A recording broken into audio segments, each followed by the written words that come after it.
বক্তা বয়ান করছে আলহামদুলিল্লাহ। তো এমন টান দিয়েছে বাবা, চোখ বন্ধ করে এমন টান দিয়েছে, চোখ খুলে দেখে আল্লাহর রহমতে একটা শ্রোতাও নেই। হ্যাঁ, এক বয়স্ক চাচা এখানে বসে আছে। হুজুর বলছে যাই হোক, কেউ শুনুক আর না শুনুক, এ চাচা তো শুনছে। এ চাচা ডেকে বলছে হুজুর আপনার বয়ান শোনার জন্য এখানে বসে আছি না, এই যে মাইক সেটটা ধরে রাখছেন এটা হলো আমার, আপনি ছাড়ছেন না, আমি যেতেও পারছি। এরকম হবে? আওয়াজ দিবেন তো ইনশাল্লাহ? তো আমি এদিকে বকেই যাচ্ছি, বলেই যাচ্ছি, আপনারা হা হু কোনো কিচ্ছুই বলছেন না। এরকম করে হবে? আপনাদের বলতে হবে, যেখানে সুবহানাল্লাহ, যেখানে আলহামদুলিল্লাহ, আল্লাহু আকবার, যে জায়গায় বলতে হবে আপনারা বলবেন ইনশাল্লাহ। আমি আপনাদেরকে দয়া করে দুটো পা ধরে বলবো, ভাই একটু এগিয়ে আসি, এগিয়ে আসি, এগিয়ে আসি, এগিয়ে আসি, হুমরা বিল আহসানুল ভেরবেরি আহসানুল মাদ্রাসার দিকে এগিয়ে আসি, এগিয়ে আসি, এগিয়ে আসি, আহসানুল মাদ্রাসার দিকে এগিয়ে আসি। কোরআনের কথা মোরা শুনব, হাদিসের কথা মোরা শুনব, শুনে মোরা আমল করি, এগিয়ে আসি, এগিয়ে আসি, আহসানুল মাদ্রাসার দিকে এগিয়ে আসি। বা এদিকে এগিয়ে আসি। যারা এখনো রাস্তায় আমরা দাঁড়িয়ে আছি, এদিকে প্রচন্ড মানুষ রয়েছে, আমি কমিটিকে অনুরোধ করে বলবো আপনারা দয়া করে এই প্যান্ডেলের দিকে পাঠিয়ে দিবেন। আর মা বোনরা আপনাদেরকে বলবো আপনারা চেপে চেপে বসেন, দয়া করে বলছি মা, আপনারা চেপে চেপে বসুন। এদিকে প্রচুর মানুষ আছে, তাদের বসার জায়গা কম হয়ে যাচ্ছে। আমি দয়া করে বলবো আপনারা এগিয়ে আসবেন। আলহামদুলিল্লাহ, সম্মানিত হাজিরিন, তো আল্লাহ সুবহানাহু ওয়া তাআলা আমাদেরকে পৃথিবীর মধ্যে পাঠিয়েছেন কি জন্য? আমাদেরকে কি জন্য পাঠিয়ে দিয়েছেন? আমাদের কি আল্লাহ সুবহানাহু ওয়া তাআলার ইবাদত, আল্লাহর হুকুম, আল্লাহর উপাস্য মানার জন্য পৃথিবীর মধ্যে আমাদেরকে পাঠিয়ে দিয়েছেন। সম্মানিত হাজিরিন, আল্লাহ সুবহানাহু ওয়া তাআলা পবিত্র কোরআন শরীফের মধ্যে বলে দিয়েছেন, ওয়ামা খালাকুতুল জিন্না ওয়াল ইনসা ইল্লা লিয়াবুদুন। আল্লাহ রাব্বুল আলামিন দিকে বলেন, রে বান্দা, এই পৃথিবীর মধ্যে, দুনিয়ার মধ্যে আমি আল্লাহ রাব্বুল আলামিন জিন এবং ইনসানকে সৃষ্টি করেছি, মানুষকে এবং জিনকে সৃষ্টি করেছি আমি আল্লাহর একমাত্র উপাস্য করার জন্য, আমি আল্লাহর ইবাদত করার জন্য, আমি আল্লাহর বন্দেগী করার জন্য। রে বান্দা, আজকে দুনিয়ার মধ্যে এসে আমরা মুসলমান বেহায়া হয়ে গেলাম, আজকে দুনিয়ার মধ্যে এসে শয়তানের ধোঁকার মধ্যে পড়ে গেলাম, পৃথিবীর মধ্যে, দুনিয়ার মধ্যে আজকে আমরা গুনাহের মধ্যে লিপ্ত হয়ে গেলাম, পৃথিবীর মধ্যে, দুনিয়ার মধ্যে নাফরমানি করতে লাগলাম। আমার বন্ধুগণ, যুবক ভাইয়েরা আমার, এইভাবে যদি আপনি চলতে থাকেন রে বান্দা, এমন একটা সময় আসবে, এমন একটা সময় আসবে রে বান্দা, ওই সময় আপনি যদি তওবা করেন কিন্তু কোনো তওবা কবুল করবে না। আমার বন্ধুগণ, যুবক ভাইয়েরা আমার, এখনো দুনিয়ার মধ্যে সময় আছে, আল্লাহর ইবাদত করি, আল্লাহর হুকুমগুলো মেনে চলি। আমার আল্লাহ রাব্বুল আলামিন বলেছেন, পৃথিবীর মধ্যে তোমরা আমল করো, পৃথিবীর মধ্যে তোমরা আমার হুকুমগুলো মানো, পৃথিবীর মধ্যে আমার নবীর সুন্নাহ নিয়ে চলো। ও বন্ধু, পৃথিবীর মধ্যে, দুনিয়ার মধ্যে আপনাকে আমি দুটো আমলের কথা বলে দেব, এই আমলগুলো যদি আপনি করতে পারেন রে বান্দা, আমার আল্লাহ রাব্বুল আলামিন, আল্লাহ সুবহানাহু ওয়া তাআলা পৃথিবীর মধ্যে এই আমল দুটো করার কারণে আপনাকে জান্নাতের মধ্যে পৌঁছে দেবে। সুবহানাল্লাহ বলবেন না? এ ভাই, এখানে কি দেখেন, ফ্রি ফায়ার খেলছেন নাকি গো? হ্যাঁ, জান্নাতের বাগানে ফ্রি ফায়ার? হায় হায় হায় হায়, এদিকে শোনো ভাই, এদিকে। তো বলছিলাম, পৃথিবীর মধ্যে যদি আপনি একটি আমল করতে পারেন তো আল্লাহ সুবহানাহু ওয়া তাআলা আপনাকে জান্নাতের মধ্যে পৌঁছে দেবে। আমলটা কি ভাই? আমার বন্ধুগণ, যুবক ভাইয়েরা আমার, আল্লাহ রাব্বুল আলামিন বলে, এই পৃথিবীর মধ্যে, দুনিয়ার মধ্যে আপনি যদি একটি আমল করেন রে বান্দা, আমল হলো পৃথিবীর মধ্যে আল্লাহ সুবহানাহু ওয়া তাআলা আমাদের জন্য কোরআন শরীফকে পাঠিয়ে দিয়েছেন। এই কোরআনের জ্ঞান যদি অর্জন করেন, এই কোরআনকে যদি আপনি আয়াত করেন, কোরআনের অনুসরণ যদি আপনি করেন, কোরআনকে মেনে নিয়ে যদি আপনি চলতে পারেন, আল্লাহ সুবহানাহু ওয়া তাআলা কাল কিয়ামতের দিনে আপনাকে মাফ করে দেবে। এই কোরআন কিয়ামতের দিনে আল্লাহর সামনে গিয়ে বলবে, মালিক, পৃথিবীর মধ্যে দুনিয়ার মধ্যে এই ব্যক্তি আমি কোরআনের সঙ্গে বড় সম্পর্ক ছিল, এই ব্যক্তি আমি কোরআনের সঙ্গে বড় মহাব্বত ছিল, এই ব্যক্তির কোরআনের সঙ্গে আমি কোরআনের সঙ্গে বড় ভালোবাসা ছিল। ও আল্লাহ, দয়া করে মায়া করে আপনি এই ব্যক্তিকে জান্নাতের মধ্যে পৌঁছে দিন। সুবহানাল্লাহ বলেন। আমার বন্ধুগণ, যুবক ভাইয়ের আমার, সেই দিন আল্লাহ রাব্বুল আলামিন কি করবেন?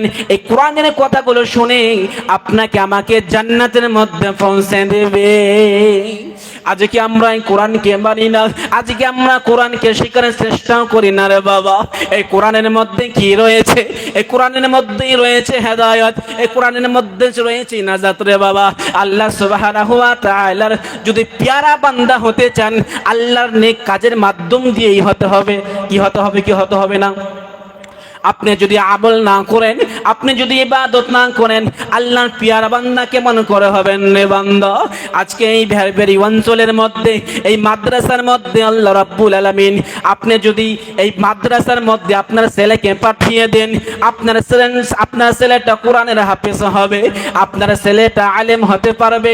এই ভেরভেরি মাদ্রাসার মধ্যে আপনার মেয়েকে যদি পাঠিয়ে দেন, আপনার মেয়েটা আলিমা হয়ে যাবে।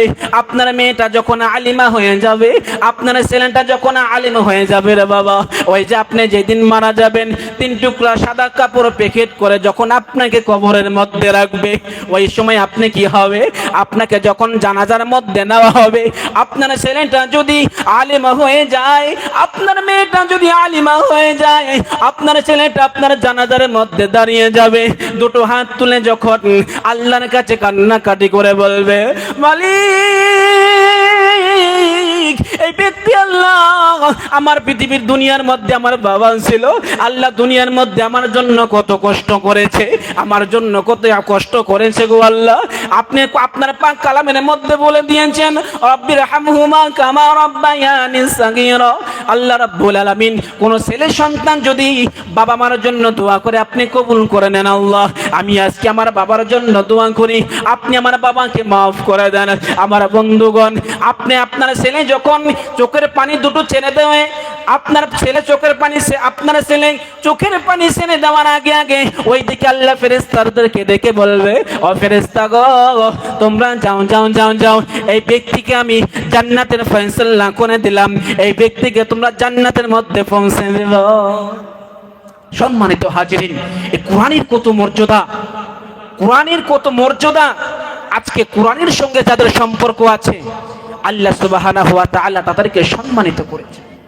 হ্যাঁ, কোরআনের সঙ্গে সম্পর্ক থাকলে কি সম্মান কমে না বাড়ে?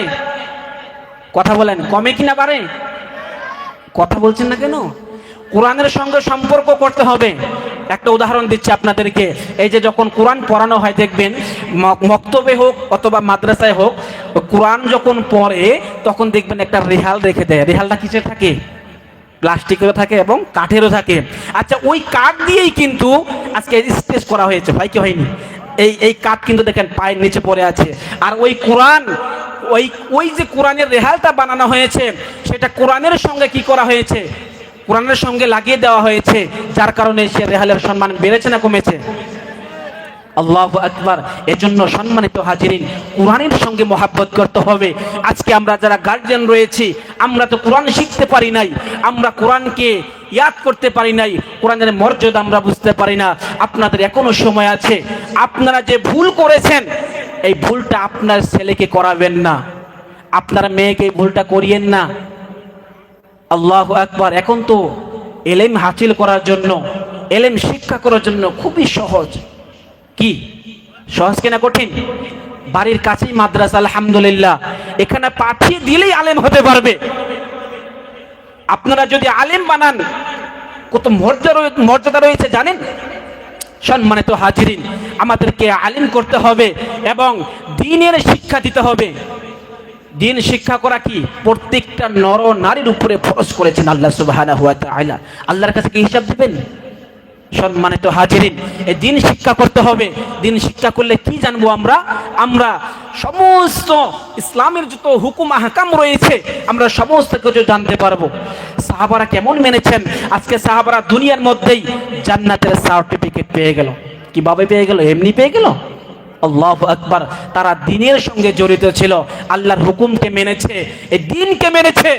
আজকে দ্বীন মানার কারণে আল্লাহ সুবহানাহু ওয়া তাআলা তাদেরকে দুনিয়ার মধ্যেই জান্নাতের সার্টিফিকেট দিয়ে দিয়েছে।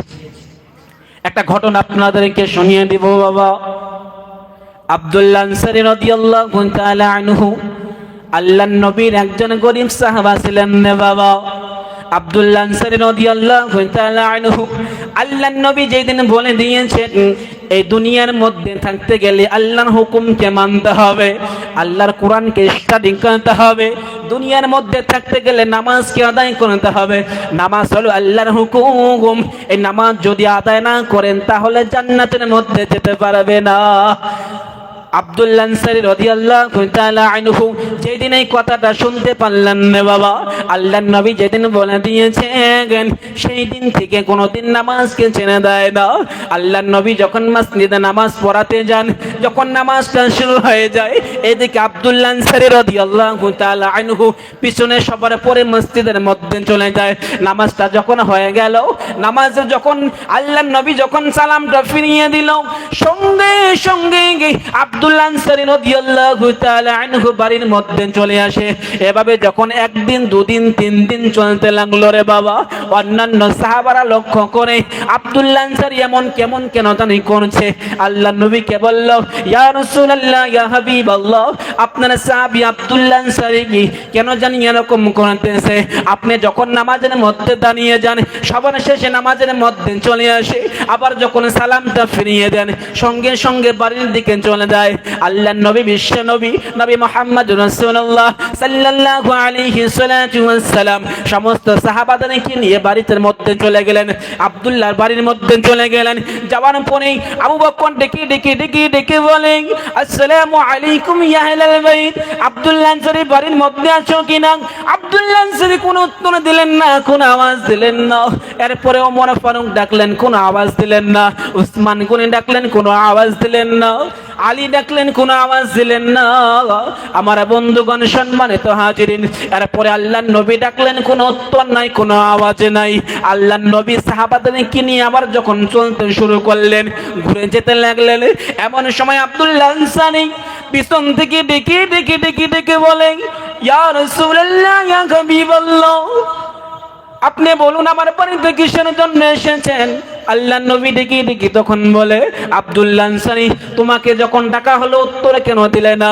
তিনি ডেকে বলে, ইয়া রাসূলুল্লাহ, ইয়া হাবিবাল্লাহ, আপনি যেই মুহূর্তে আমাকে সালাম দিয়েছেন, যে অবস্থার মধ্যে আমি ছিলাম, এমন এক অবস্থার মধ্যে ছিলাম আপনার সালামের উত্তর দেওয়ার মতো শক্তি আমার ছিল না।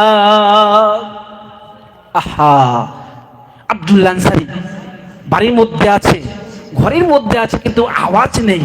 আল্লাহর নবী যখন সালাম দিয়ে দিলেন, কোনো উত্তর নেই, কোনো আওয়াজ নেই। সাহাবা ডাকলেন, কোনো আওয়াজ নেই। বলছে কেন? আব্দুল্লাহ আনসারী ডেকে বলেন, ইয়া রাসূলুল্লাহ, ইয়া হাবিবাল্লাহ, আপনি যেই দিন বলেছেন নামাজকে আদায় করতে হবে, নামাজ হলো আল্লাহর হুকুম, নামাজকে আদায় করতে হবে, নামাজ যদি আদায় না করি জাহান্নামের মধ্যে যেতে হবে। কিন্তু ইয়া রাসূলুল্লাহ, এই মদিনার মধ্যে আমি এত গরীব সাহাবা, এই মদিনার বুকের মধ্যে এত গরীব সাহাবী গো রাসূলুল্লাহ, আমার বাড়ির মধ্যে মাত্র একটা কাপড় রয়েছে, আমার বাড়ির মধ্যে মাত্র একটাই কাপড় রয়েছে গো ইয়া রাসূলুল্লাহ। যখন আপনি নামাজের মধ্যে দাঁড়িয়ে যান, যখন আপনি নামাজ পড়াতে শুরু করেন গো নবী, আমার ঘরের মধ্যে একটা গ্রন্থ করেছি, ঘরের মধ্যে এমন একটা গ্রন্থ করেছি, আপনি যখন নামাজের মধ্যে দাঁড়িয়ে যান, আমার স্ত্রীকে আমি সেই গ্রন্থের মধ্যে রেখে ওই কাপড়টা পরিধান করে আমি নামাজ পড়াতে চলে যাই গো নবী আমার। আপনি যখন সালামটা ফিরিয়ে দেন, সঙ্গে সঙ্গে বাড়িতে চলে আসি, ওই কাপড়টা খুলে আমার স্ত্রীকে দেই, আমি গ্রন্থের মধ্যে নেমে যাই, আমার স্ত্রী নামাজ আদায় করে নেয়। এইভাবে আমরা দুজন নামাজ আদায় করি। আল্লাহু আকবার। আজকে সাহাবারা কেমন হুকুম মেনেছেন, আল্লাহর কেমন হুকুম মানতেন। আজ আমাদের বাড়িতে আজকে ঘর ভর্তি কাপড় রয়েছে, সুকেস ভর্তি কাপড় রয়েছে, কিন্তু নামাজের খবর নাই। আজকে দেখা যায় যে ঘরের মধ্যে যে কোরআন শরীফটা রেখে দিয়েছি, কোরআনের উপরে যদি হাত দেওয়া যায় এরকম এরকম মোটা হয়ে পড়েছে ধুলো বালু পরে। আল্লাহু আকবার। একবার চিন্তা করে দেখেন ভাই, এই দুনিয়া কয়েকদিনের জন্য আল্লাহ সুবহানাহু ওয়া তাআলা আমাদেরকে পাঠিয়েছেন। আজকে আপনি নামাজ পড়ছেন না, আপনি ইসলামের কথা মানছেন না, আপনি আজকে আল্লাহর হুকুম মানছেন না, যেই দিন কবরে চলে যাবেন সেই দিন আপনাকে ছাড় দেওয়া হবে না, মনে রাখতে হবে।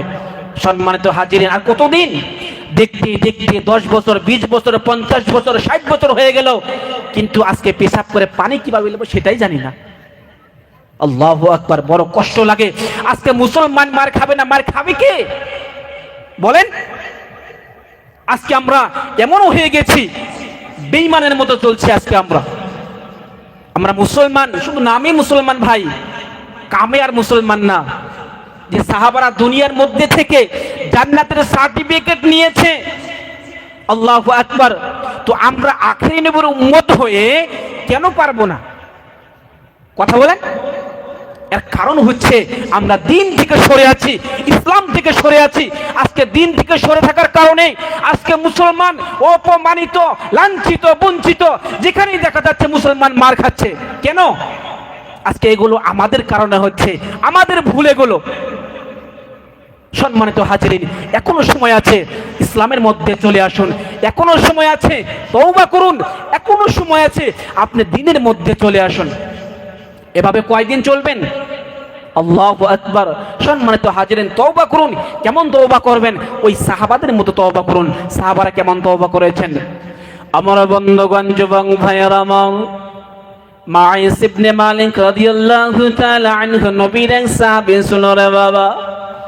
মাইস ইবনে মালিক তিনি শয়তানের ধোঁকায় পড়ে একদিন জিনা করে ফেললেন। শয়তানের ধোঁকায় পড়ে জিনা হয়ে গেল। জিনা যখন হয়ে গেল আর থাকতে পারছেন না রে বাবা, শরীরটা যেন কেমন কেমন লাগছে, আর সুস্থ থাকতে পারছেন না, কেন জানি কেমন কেমন লাগছে রে বাবা। আর মাইস ইবনে মালিক সঙ্গে সঙ্গে নবীর দরবারে চলে গেল। ইয়া রাসূলুল্লাহ, ইয়া হাবিবাল্লাহ, দুনিয়ার মধ্যে, পৃথিবীর মধ্যে আমি জিনা করে ফেলেছি গো নবী আমার, গুনাহ করে ফেলেছি। আপনি আমার জিনা করেছি, এর বিচারটা আপনি আমার দুনিয়ার মধ্যে করে দিন। যখন জিনা শব্দটা নিয়ে আসলেন, আল্লাহর নবী সঙ্গে সঙ্গে অন্যদিকে মুখটা ঘুরিয়ে নিলেন। কেন? জিনা এত ভয়ঙ্কর, আল্লাহু আকবার, এত বড় জিনা, খারাপ। নবী যখন জিনার কথাটা শুনলেন, সঙ্গে সঙ্গে মুখটা অন্যদিকে ঘুরিয়ে নিলেন। আল্লাহু আকবার। আজকে আমাদের দেশে তো জিনা আসান হয়ে গেছে, হয়েছে কি হয়নি? হ্যাঁ, আজকে দেখেন স্কুল কলেজে যান, দেখা যাচ্ছে এখানে আজকে ছেলে মেয়ের কি অবস্থা। আমি মুর্শিদাবাদ স্টাডি করছি আলহামদুলিল্লাহ। তো আমাদের মাদ্রাসার সাথে একটা কলেজ ছিল। যখন সেই দুপুরে যখন আমাদের টিফিনের টাইম হয়ে যেত, তখন আমরা ওই খাবার দেওয়ার জন্য আমরা ওই ছাদে উঠতাম। তখন দেখতে পেতাম, আল্লাহু আকবার, হুজুরকে বলতাম এগুলো কি হচ্ছে? বলছে বাপ কিচ্ছু করার নেই, যতটুকু পারি আমরা তাদেরকে বলি, কিন্তু না শুনলে কি করবেন? আজকে ওই ছেলেগুলো, ওই মেয়েগুলো আপনার আমার সন্তান, আপনি কি বলবেন? আপনি আমল করে, ইবাদত করে আজকে আপনি জান্নাতে চলে যাবেন, আপনার ছেলে মেয়েদেরকে শেখাবেন না। আপনি ভাবেন না যে আপনি ইবাদত করে, আমল করে জান্নাতে যাবেন, আর আপনার ছেলে মেয়েদেরকে আপনাদেরকে জান্নাতে যেতে দেবে? কখনো না। কিয়ামতের দিন যখন আপনার জান্নাতের ফয়সালা হয়ে যাবে, জান্নাতের সার্টিফিকেট পেয়ে যাবেন, আপনি জান্নাতে যখন ঢুকবেন, পিছন থেকে আপনার ওই ছেলেটা, ওই মেয়েটা টেনে ধরবে, কোথায় যাচ্ছ? হ্যাঁ, আজকে দুনিয়ার মধ্যে তোমরা ইবাদত করেছো, আমল করেছো, আমাদেরকে শিক্ষা দাওনি, আমাদেরকে তোমরা বলোনি, আমাদেরকে মাদ্রাসার মধ্যে দাওনি, আমাদেরকে কোরআনকে শিক্ষা দাওনি, আমাদেরকে দুনিয়ার মধ্যে ইসলাম শিক্ষা দাওনি। আজকে তোমরা আমল করে জান্নাতে যাবা, আমরা জাহান্নামে যাব? এটা হতে পারে না। আমাদের সঙ্গে তোমাদেরকেও জাহান্নামে যেতে হবে। আল্লাহু আকবার। বাপজি আমার, আপনাদের পায়ে ধরে বলছি, আপনাদের ছেলেটাকে আলিম বানিয়ে দেন, আপনার মেয়েটাকে আলিমা বানিয়ে দেন, নচেত আপনার কোনো রাস্তাই নেই। আপনি যেভাবে চলছেন, যদি বলা হয় ভাই দিন রাতে কয় ওয়াক্ত নামাজ পড়ছ, অনেকেই বলতে পারবো না। কি যদি বলা হয় আজকে ফজর নামাজটা কে কে পড়েছেন, হাত তুলতে যদি বলি, হাত উঠবেই না এখানে। আল্লাহু আকবার। এক ওয়াক্ত নামাজ ছেড়ে দেন, কত গুনাহ জানেন? এই সব কিছু হিসাব কাল কিয়ামতের দিন দিতে হবে। আপনার জন্মের পর থেকে নিয়ে আপনি মৃত্যু পর্যন্ত কি করছেন, কি করবেন, সব কিছু এই যে দুটো ফেরেশতা বসে আছে, টুকটুক করে লিস্ট করছে।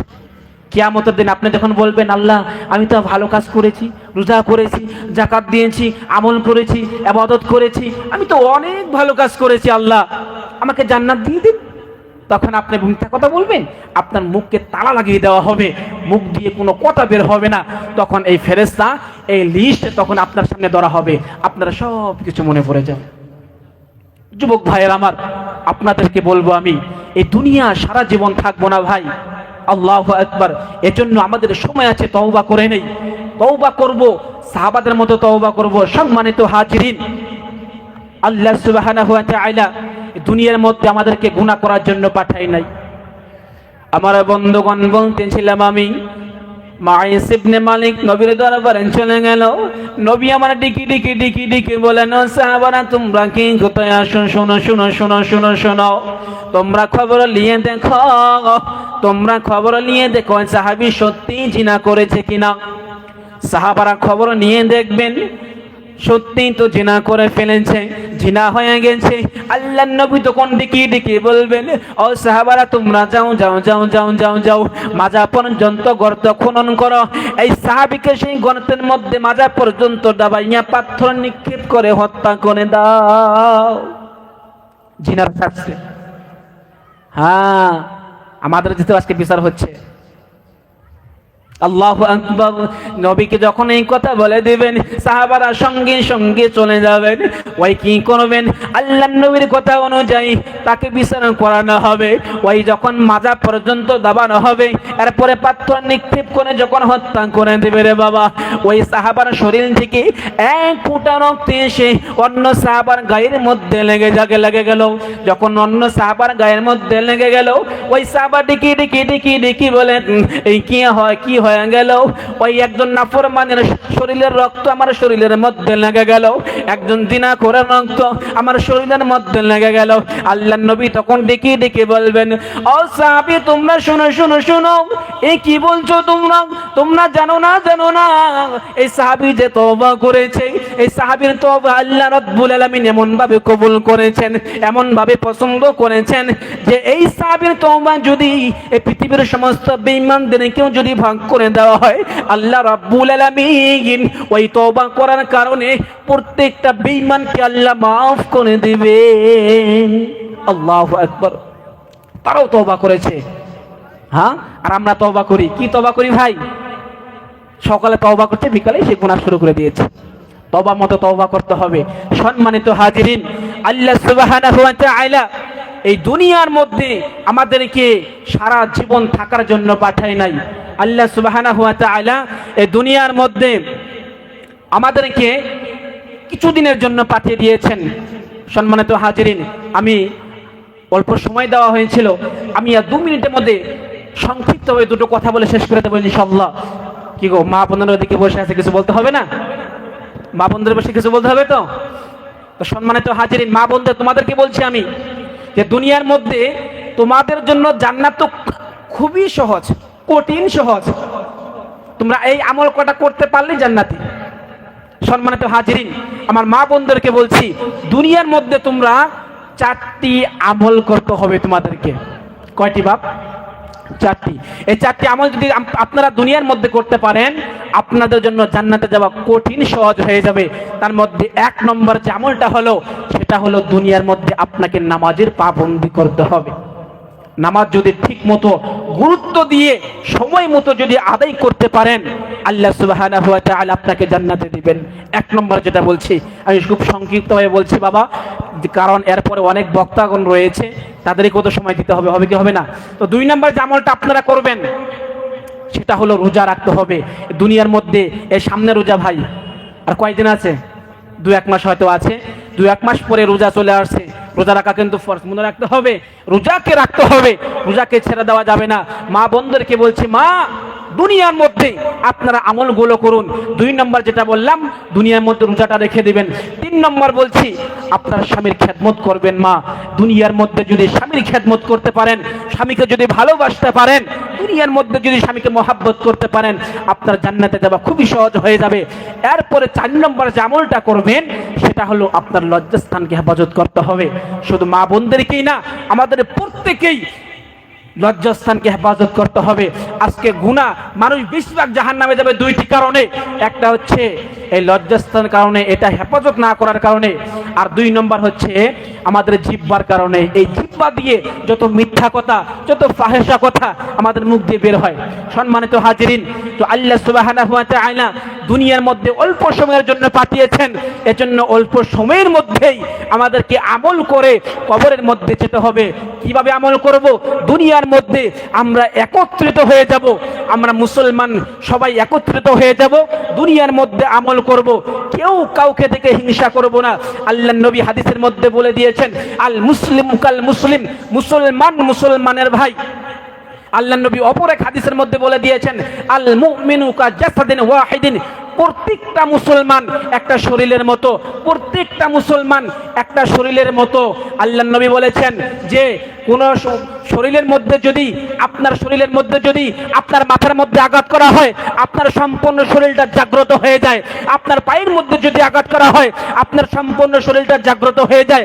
আপনার হাতের মধ্যে যদি আঘাত করা হয়, সম্পূর্ণ শরীরটা জাগ্রত হয়ে যায়। আল্লাহর নবী বলে দিয়েছেন, এরকম ভাবে আমার মুসলমান ভাই পৃথিবীর যে কোনায় বাড়ি থাকুক না কেন, যে জায়গায় বসবাস করুক না কেন, এক মুসলমান ভাইকে যদি কষ্ট পায়, এক মুসলমান ভাইকে যদি কষ্ট দেওয়া হয়, সেই কষ্ট যদি আপনার কষ্ট না হয়, আল্লাহর নবী বলে দিয়েছেন আপনি পুরাপুরি ঈমানদার হতে পারেন নাই। আজকে তার কষ্ট আপনার কষ্ট হতে হবে। আমার ভাই কষ্ট পাচ্ছে, এদিকে আমি কষ্ট পাচ্ছি না, কিছু মনে করছি না, যাই হয় হোক না ভাই, না, তার কষ্ট আপনার কষ্ট হতে হবে। আল্লাহর নবী বলে দিয়েছেন, আজকে এই দুনিয়ার মধ্যে আমরা কেউ কাউকে মহাব্বত করি না, হিংসার নজরে সবাইকে দেখি। এটা যদি কমাতে না পারেন বাপ, দুনিয়ার মধ্যে আপনার ঠিকানা জাহান্নাম হয়ে যায়। আল্লাহু আকবার। সম্মানিত হাজিরিন, আর বেশি কথা বলবো না, আপনাদেরকে এতটুকুই বলে আলহামদুলিল্লাহ আমি আমার বক্তব্য শেষ করছি। আর খাস করে এখনো দেখেন, এই দেখেন বাইরে ঘোরাফেরা করছে ভলান্টিয়ার ভাই, কি করছেন আপনারা? পাঠিয়ে দেন, দেখেন কি অবস্থায় দিকে জান্নাতের বাগান খালি পড়ে আছে, আপনারা ওইদিকে বাজারে ঘোরাফেরা করছেন। কমিটির ভাইদেরকে বলছে আপনারা পাঠিয়ে দেন। এত দূর থেকে বক্তা নিয়ে আসা হয়েছে, তারা দেখে কি বলবে ভাই? চলে আসি, আমাদের জায়গার বদনাম আমরা করব না ভাই। যারা এখনো বাইরে আছে, রাস্তায় আছি, আমরা চলে আসব। আপনাদের প্রধান অতিথি চলে এসেছে, আলহামদুলিল্লাহ তিনার মুখ থেকে সুন্দর সুন্দর দিনী কথাগুলো শুনবেন। সম্মানিত হাজিরিন, আর শেষ দোয়া না হওয়া পর্যন্ত আমরা কেউ যাব না ইনশাল্লাহ। ইনশাল্লাহ, ইনশাল্লাহ, হাত তোলেন, আল্লাহকে দেখিয়ে দেন যে গুনাহ মাফ না করে, শেষ দোয়া না নিয়ে এই মেহফিল থেকে আমরা বেরিয়ে যাব না ইনশাল্লাহ। ইনশাল্লাহ আল্লাহ সুবহানাহু ওয়া তাআলা হাত নামিয়ে দেন, সকলকে কবুল করে নেক এবং আমার জন্য খাস করে দোয়া করবেন। আলহামদুলিল্লাহ, আমি আলহামদুলিল্লাহ খুব নগণ্য একজন বান্দা, আপনাদের কাছে দোয়া চাচ্ছি, আপনারা আমার জন্য দোয়া করবেন। খাস করে আল্লাহ যেন আমাকে এই দিনের পথে অটল রেখে থেকে আল্লাহ সুবহানাহু ওয়া তাআলা যেন আমাকে আমল করা তৌফিক দান করে এবং দিনের কাজগুলো করা তৌফিক দেয়। এতটুকু বলে আমার বক্তব্য শেষ করছি। আসসালামু আলাইকুম ওয়া রাহমাতুল্লাহি ওয়া বারাকাতুহু।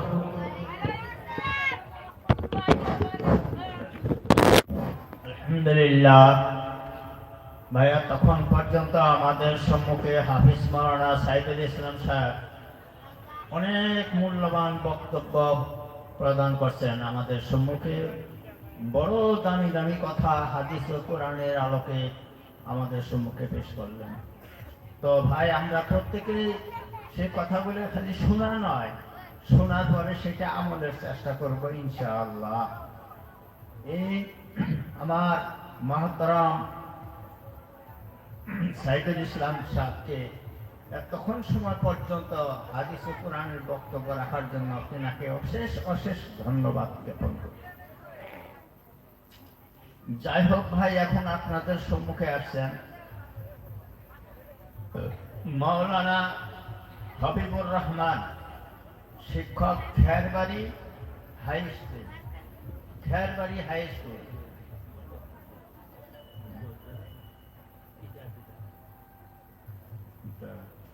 এটি তো আব্দুর রাজ্জাক, এটা আগে, সেটা আগে কবা না, সেটা এটা আগে হবো, তাহলে হইল এখন পরে দিন। যাই হোক ভাই, এখন আপনাদের সম্মুখে আসছেন মুফতি আব্দুর রাজ্জাক আমিনী, পশ্চিমবঙ্গ।